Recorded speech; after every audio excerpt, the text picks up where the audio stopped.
You already said what we're going to talk about. When people ask me what I do, I say I do science communication, about science communication research to science communication practitioners, and then everybody knows exactly what it is that we're doing. So maybe some of you know our project, the Transfer Unit Science Communication. We also do lunch talks, but we usually focus on topical issues. And today I really want to give you an insight into maybe, so to speak, the machine room of our project. So how we do our work and how we decided that this was how we were going to do it. I tried to share my slides before. It worked, so I hope it will do so again. Yeah, that looks good. So I think even though the topic has become more important over the last few years, I will start by saying why we're actually talking about this, and what it is that we're talking about. And there is one quote by Dietram Scheufele, whom maybe some of you know, who I think captures this perfectly. He says that it's really quite ironic that in science communication, we still have such a hard time to communicate with each other. So for science communication practitioners and researchers to talk to each other, even though what we're actually trying to achieve is the same in the end, which is good or better science communication.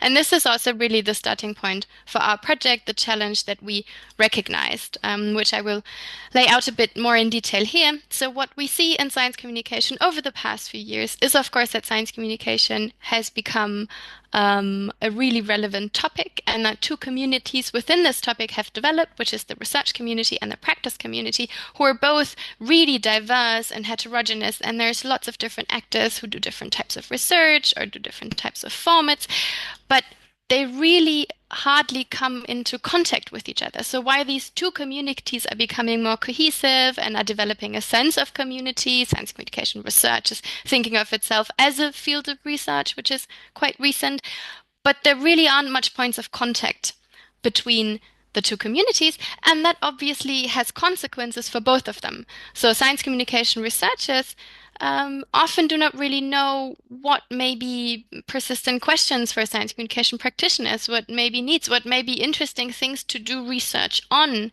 because they don't really know what practitioners want to know. And on the other hand, then science communicators often don't have access to empirical evidence, and they don't really know the research results that may be relevant to their work and that may inform and orient their work. And why does this matter? I mean, we could also say, well, that's fine. Then they both exist in their isolated communities, and that's fine. And I think it's not, because science engagement and science communication are so relevant, and because they are increasing in importance, and there are more resources that are being supplied to science communication everywhere. It's a booming field. And at the same time, while it's booming, we still have so little knowledge about it. So we're doing much of the communication that we're doing by experience, which is very, very relevant and important as well. But we don't really have the resources yet to know how things work and how good communication could work. And this, in the end, is an issue of quality. So if we're doing science communication, and if we're doing more of it, then we should also make sure that it's good science communication. And for this, we need both. We need practitioners, but we also need researchers, and we ideally need them to work together to achieve good quality science communication. And this is why we created our project. This was what we had in mind when we came up with the project. And I say we because it's a collaborative project, as Bernhard has pointed out, by two institutions, Wissenschaft im Dialog. So we're the organization of German academia for science communication. So the big sort of science organizations in Germany are our associates and partners, and we get funding from third parties as well to promote and develop science communication. And then the Berlin-Brandenburg Academy of Sciences and Humanities, of course, also located in Berlin, who are really a very well-known academy who does research itself. And we're being funded by the Federal Ministry, formerly of Education and Research, now of Research, Technology and Space, that give us money to do this project. So what is the project about? What do we do? And this is already sort of hinting at the way in which we work. The two institutions themselves already represent the two communities we work with. Wissenschaft im Dialog, as I said, the science communication organization, we're very much linked to the science communication practice community in Germany. And the BBAW as an academy is, of course, deeply rooted in the sciences. So us working together is already a first step to bridging the gap that we aim to achieve. And the whole idea of the project was that we would first look at what practitioners' needs actually are. And how we did that, I will talk about in a second. And that would be mostly what Wissenschaft im Dialog does because we're so rooted in the practice community. And then these insights we would feed to the academy so that they could develop research questions that actually have practical relevance. So questions that are helpful to practitioners, and then conduct studies and analyses and ask other people to also conduct analyses, write research overviews to find answers to these questions that are actually relevant to science communication practitioners, feed these results back to us, and then we at Wissenschaft im Dialog would make them accessible to practitioners. And also how we did that is something that I will talk about in a little more detail. Of course, what we wanted to do was to actually have an impact in both communities. We did want to inspire new research questions to identify where gaps are so that people could actually conduct practice relevant research. We wanted to contribute to overall quality and, of course, connect research and practice. So let's look at how we, went on with this very nice plan that we had, how we put it into practice. We came up with an idea of how we could find out what practitioners want to know and also how they want to learn about it. Because that in the end is what matters. It needs to be relevant for practice, but it also needs to then be accessible to practice. Otherwise, research isn't really practice relevant. So what we did was a sort of two-stage strategy. First, looking at the questions that are relevant to practitioners, we conducted a Delphi analysis, roughly Delphi analysis. So we asked practitioners very broadly for their questions. We had an open survey inviting all science communication practitioners to take part, and they sent in their questions. We clustered their questions, came up with overarching topics and then questions to these topics, asked the practitioners again, so send it out to them again and ask them to prioritize which questions were most important to them, and then the academy from there on derived their research questions. So they're directly developed from questions that practitioners had. And then the second stage were online dialogues and a co-creation workshop that we had also with science communication practitioners, where we very specifically asked, how do you want to learn about research insights? What is it that you need? How do you want research to be made accessible to you? And from there, at Wissenschaft im Dialog, we developed the communication strategy of the project. So you see that all the different work packages that we have are always informed and inspired by practitioners themselves. So let's look first at what practitioners want to know. So at the Delphi analysis that we did, as I said, we asked people to send in questions. We clustered them and came up with topics. So the topic names are ours. And then we again asked them to prioritize the main questions within these clusters. So all the formulations you see on the next slides are ours, but they were formulated based on the actual answers practitioners gave, or the actual questions, so to speak, that practitioners sent in. And the priority setting is also theirs. So it's only the formulation that is ours. Those are the main topics that we identified that practitioners wanted to know about. So as you can see, quality and impact of science communication is a really big topic, but also trends and challenges for science communication. Target groups, of course, appeared quite often, how to adequately transmit content in science communication, and so on. So different topics, and then within each topic, as I said, we had a number of questions, and they are sorted here according to the priorities that practitioners gave to them. So here in quality and impact of science communication, you can see that practitioners are interested in knowing how effective different formats are. So if I choose a format, how do I know which one is most effective, or how we can assess the impact of science communication? When we look at target groups of science communication, people wanted to know what are hard to reach target groups for science communication, how can they be reached, or the needs, expectations, and demands of different target groups towards science communication. And then finally, for current trends, just to give you an idea sort of what were the topics and what are roughly the questions that people asked. Um, Here, it was very important for people to know how science communication can deal with changes in the public or the media system and in science journalism, confront fake news, deal with public attacks on science. So this is just from three of the topical areas, but of course we have these questions for all of the topical areas. Well, so then now we had the questions. We knew what practitioners wanted to know, and we were able to then conduct research and commission people to write research overviews for us and really cover these topics in detail. But we didn't know yet how practitioners would then want to know what we find out. So how do they want to access research results? And to find that out, as I said, we conducted a series of online dialogues, but also a co-creation workshop at Wissenschaft and Dialog in Berlin, where we invited practitioners and then really had an intense design session with them to understand what it is that they want from us and how they would ideally like to access research. And this will now look a little confusing, but it's not. This is the model we came up with to, for us, find some way of documenting what practitioners told us. And I think one of the main insights that we had was that practitioners want to be able to decide for themselves which level of information they want to access. So they want to be able to have different types of information on the same topic, on the same research insights, that they can individually navigate to satisfy the information need they have on each of these topics.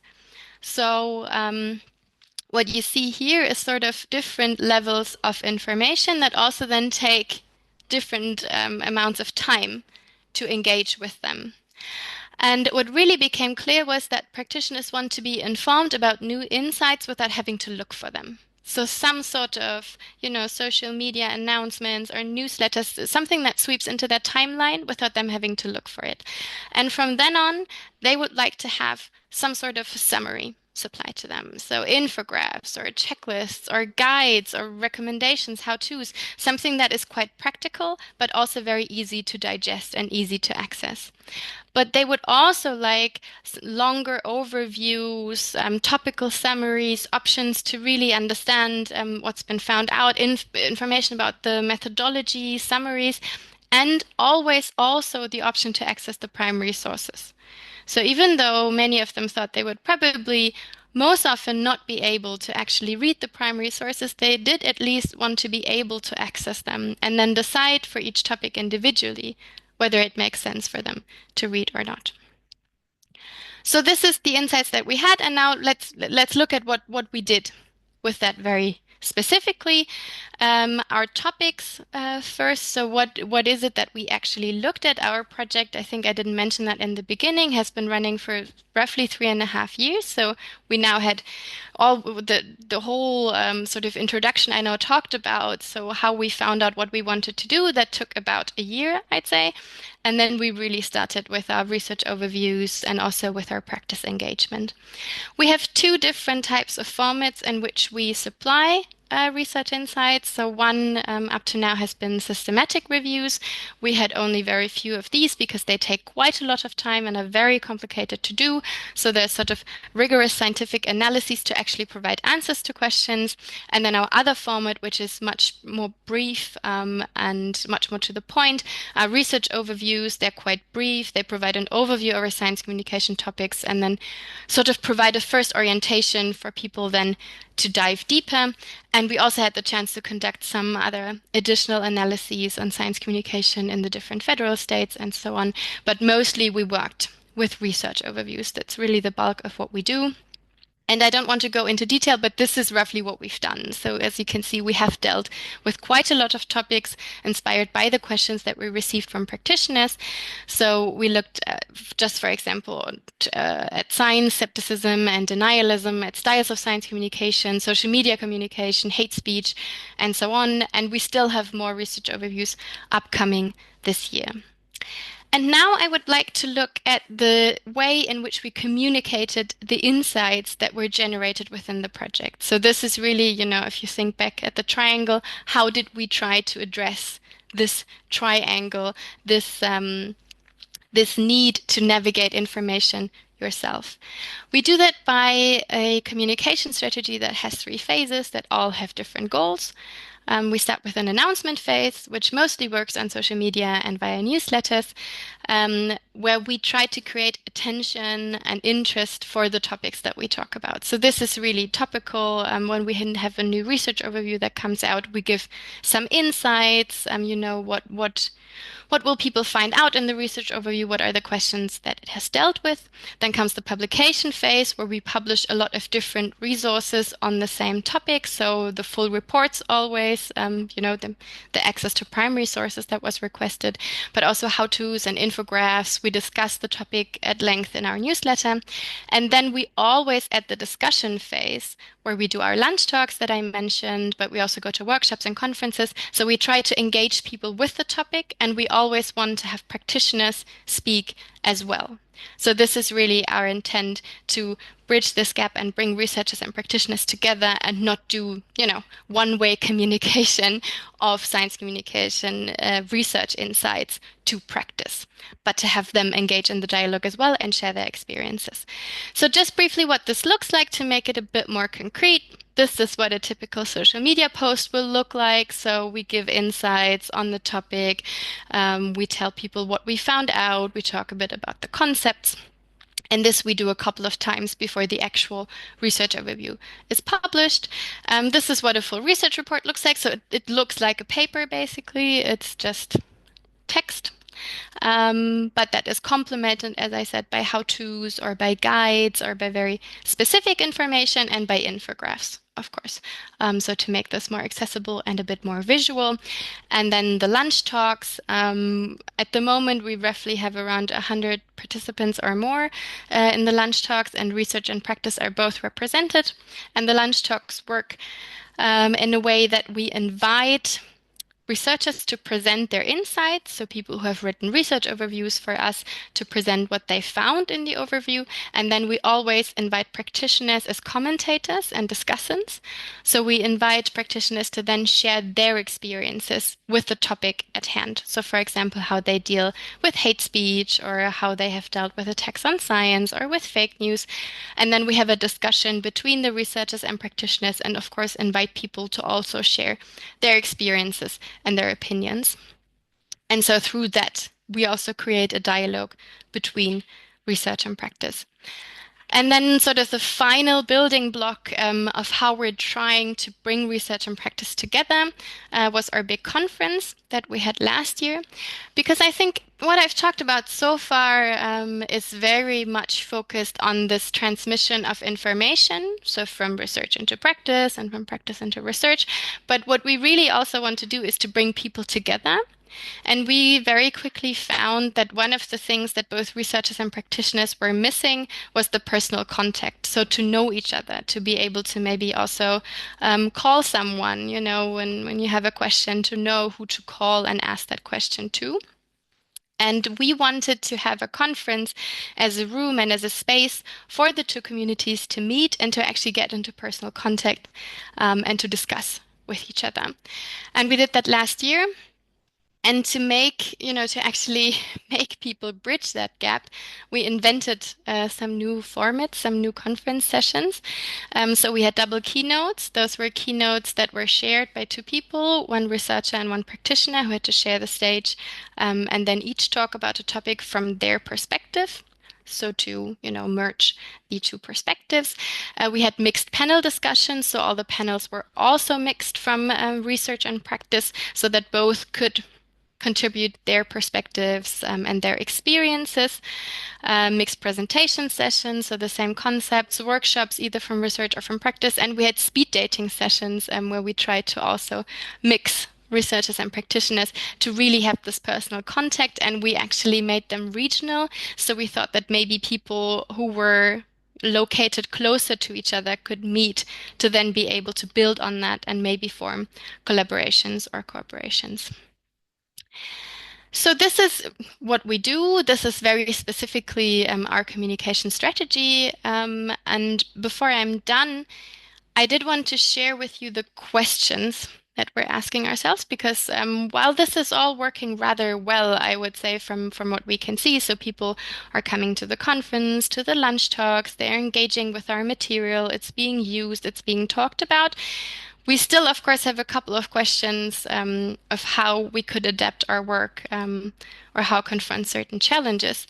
Um, how can we talk about research that has very little direct practical relevance? Because, of course, many of the questions that practitioners ask are directly inspired by challenges that they encounter in their daily practice.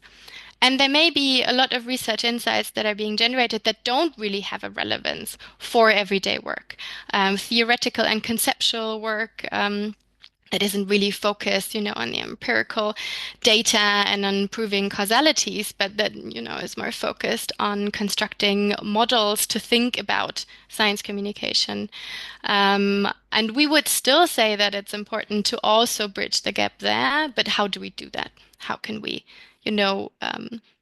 make people see why it's interesting to think about research in that way? How do we communicate about these very, very sparse research results? Science communication research is a very young field, so much of the insights, are quite fragmented. Studies use different methodologies, have very specific contexts or topics that they're focused on. So how do we explain what we know when we know so little? Because often, again, from the everyday practice, practitioners would like to know how to do things. They want an answer. I have a problem. How should I solve it? And we really, based on the research that we have, we can't provide clear answers, but only orientation and ideas. And how do we make that clear that it's relevant, but it still can't provide definite answers? How do we keep research up to date? As I said, the project's been running for over 3 years now. So, in research terms, you might say that the research overviews we published in the very beginning are already outdated. So how do we do that? How do we make sure that the information that we provide is still relevant, even though we can't continuously update our overviews? How do we reach those who are not interested? So researchers and practitioners who don't think that it's important to engage with the other community, practitioners who think that research is irrelevant to them because it doesn't matter for their everyday work because it's not interesting, and researchers who think that practitioners have nothing interesting to tell them or that practice experiences aren't relevant to their work. How do we convince them? Because I think now we have quite an active community. As I said, lots of people come to our lunch talks, but I'm pretty sure that it's mostly people who already think that this matters. So how do we reach people who don't think that it's so relevant? And how can we measure whether our work has an impact? Because, interest and engagement with our work is important. But of course, we can't really know whether our research overviews have changed the way that practitioners conduct their projects or have had a positive impact on the way that they view or understand science communication. And we can't really trace if many researchers have taken those questions on board and have changed their research projects or have come up with new research questions that were inspired by practice insights. So it's really hard to know how our content is actually taken up and is actually actively influencing both science communication research and practice. And I think that's where I will leave it for now. And I'm looking forward to your thoughts, to discussing with you. Thank you.